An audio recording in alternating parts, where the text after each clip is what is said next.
Hi, I'm Alan Ross. I'm the managing editor of APC Media, or APC Technology Productions, Transformer Technology, Power Systems Technology. We are here at the RE Plus 2023 event in Las Vegas. This thing is huge. It seems like the battery storage people have come here. So we've got wind, solar, battery storage, and everything in between. But hope you enjoy these interviews. I love interviewing the technology of the future, and enjoy. My next guest is Mark Culpepper. Mark, good to meet you. You are the general manager solar for a company that we're going to talk about in a little bit. What's the name of the company? Zeitview. Okay, and there's some things about that are very unique. First of all, how long have you been in the industry, and how did you get in the industry? So I started out in solar back in late 2005. Oh my gosh, you're like a legacy guy, right? Yeah, right. An OG, I guess you call me, right? Old guy. So, I started out in 2005 working for what was considered a large-scale EPC developer at that time, which was Team Solar out of Sacramento. And they did 1 megawatt trackers, and that was considered a large-scale system at the time. So I originally started out as the head of business development. We sold the business to Sun Edison not too long after I came on board. And then at Sun Ed, I ran initially marketing, did all the global go-to-market. And then because of my background in tech, because I originally started out in tech, I just started taking over a lot of the technology projects. And the first one I took over was our workflow system. I built the workflow system in-house. And then after that, they said, Mark, you're pretty good at this. Why don't you be our CTO and build out our global O&M and asset management function? So I did all that work, and basically that's where I ended up. I built out the global operations and maintenance business for the company and the asset management function. And that was Sun Edison? That was Sun Edison, yeah. I left in late 2011. Okay. And now you are with? Now I'm with Zeitview. So Zeitview basically is, our tagline is advancing inspections. Okay. So we're working 5 verticals, solar. We're going to talk about that in a minute. Okay. First of all, because of your background as a CTO, you're like an ROG, really old guy, 2005, right? Not that you're old. But talk a little bit about what's happening in the industry. What are the challenges? We're seeing a lot of innovation. Probably 90% of the innovative companies who are not going to make it. We just see a lot of change. Talk about that. Well, I think the biggest challenge the industry faces right now is labor. Labor? Labor, absolutely. So there literally is not enough people to do the work that we find. So we do inspections, right?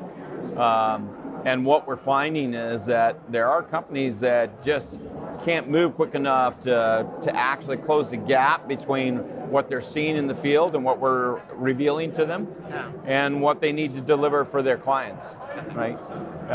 So that labor gap is real. I don't think that's going to go away. I think it's actually become more acute.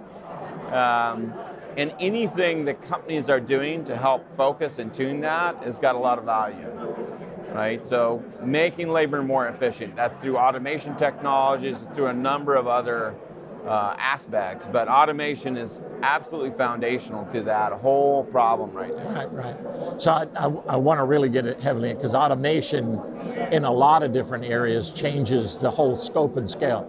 I love the idea that you solve a labor problem with automation, digitalization, data management. I have a philosophy: let the machine talk, right? Let it tell you what the issue is, and somehow inspections do that.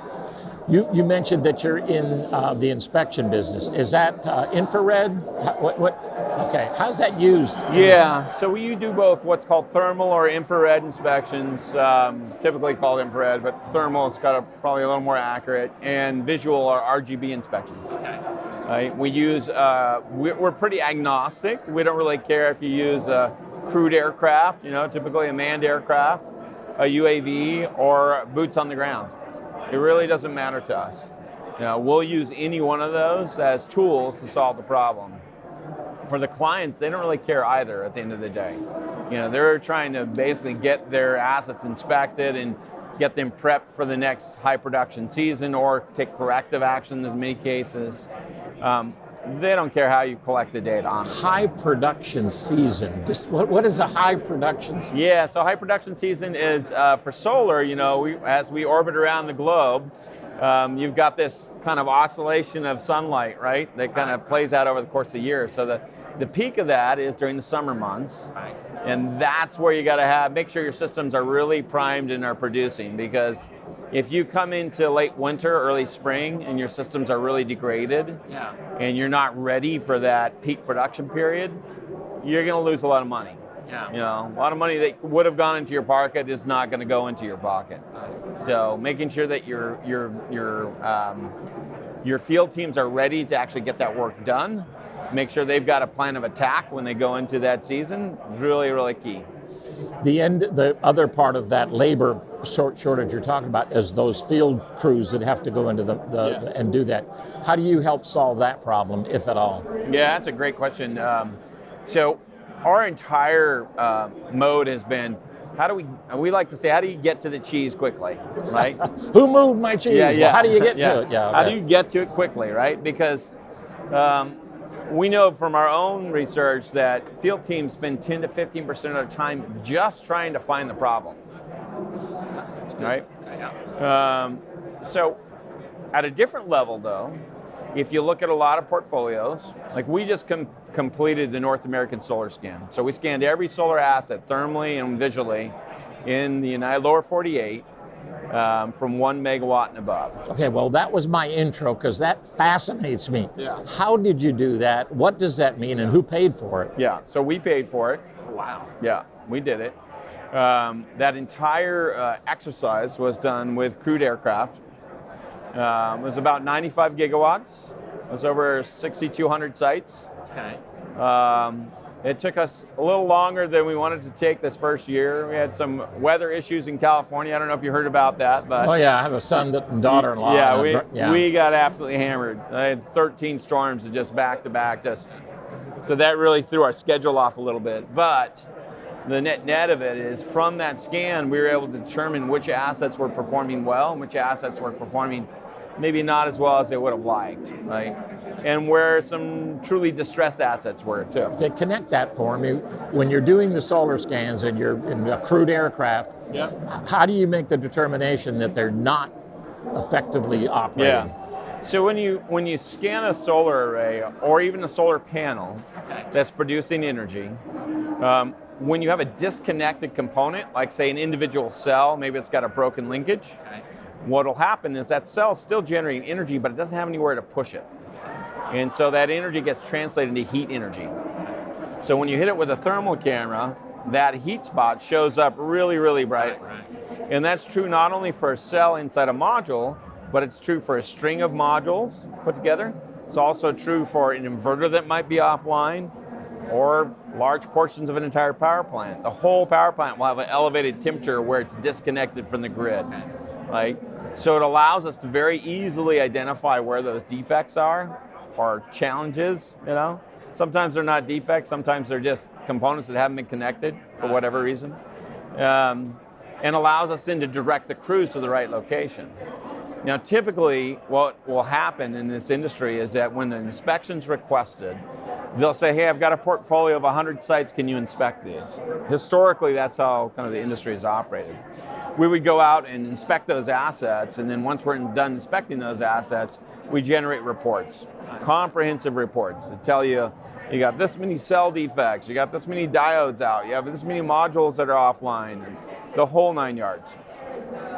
Well, when you're scanning the entire United States, you don't necessarily want to have that much detail for the entire portfolio report, right? Because the portfolio is 6,200 sites. So what we did was we came up with a new reporting structure called a solar asset rating. And you can think of the solar asset rating very much like a bond rating. Okay. So we rate it AAA all the way to triple D. Excellent. Right? Yeah, I love that. So it's very simple. It allows you to look at an asset and say that asset's in good condition, or that asset has issues, or that asset is distressed. You know. Now, what that allows the clients to do is very quickly kind of look at their portfolios and say, you know what? You can set your standard however you want, triple B, triple A, whatever you want to. But if you say triple B and above, you can take those assets, set them to the side and say, those assets are in pretty good shape. So rather than deploying my very limited labor out to fix basically something that's not broken, I can now focus on the assets that actually do have issues. And from those assets, you can generate a comprehensive analysis that says, tell me exactly where the problems are at this asset, right? Is it string level issues? Is it harnesses, combiner boxes, all that good stuff? And that allows them to get the crews onto that site. And then the last piece is a mobile app that allows literally the crew to go, this block right here is costing us $10,000 a year of losses. Right. Now I can get that crew all the way down from this really big problem down to one particular problem at one particular power plant in one particular section of the plant. That I really believe that this process will allow our overall labor problem, for at least for maintenance anyway, to really make a lot of progress. I mean, we have some clients where 70% of their portfolio is in great shape. They don't need to be running crews out there to chase ghosts, right? This allows them to really focus that energy on the areas where they really do need to put their attention and get that portfolio back up to a level of performance that the overall portfolio owner wants to see. I am the chairman of the Smart Grid Reliability Association, and we're big on safety and reliability. And one of the things that we focus on is stop doing maintenance on things that don't need it, and focus your maintenance on the places. The Department of Energy, combined with OSHA, actually looked at what's changing in the labor market. They started in 2021, and they said there will be a 5.3% attrition of labor in maintenance. They're retiring, they're going away, and an 8.5% growth every year annually. So since 2021, we've been in a 13% deficit. And it's just getting worse. So that solves the problem: is work on what needs work and quit wasting your energy. That's got to be brilliant. I appreciate that. Let's lastly talk a little bit about the company and what you see for where you're going. So Zeitview we do advanced inspections on high value infrastructure. And we focus on 5 verticals: solar, wind, transmission distribution, telecom, and properties. Of those, obviously wind, solar, T&D, and properties, I won't say they're tight at the hip, but they're very tightly correlated. I was just at the Gemini plant yesterday, which is just east of Las Vegas. It's about 1 gigawatt of solar. They probably have north of 20 miles of feeder lines. Those feeder lines have to be inspected, right? They have 1.8 million solar panels at that plant. Wow.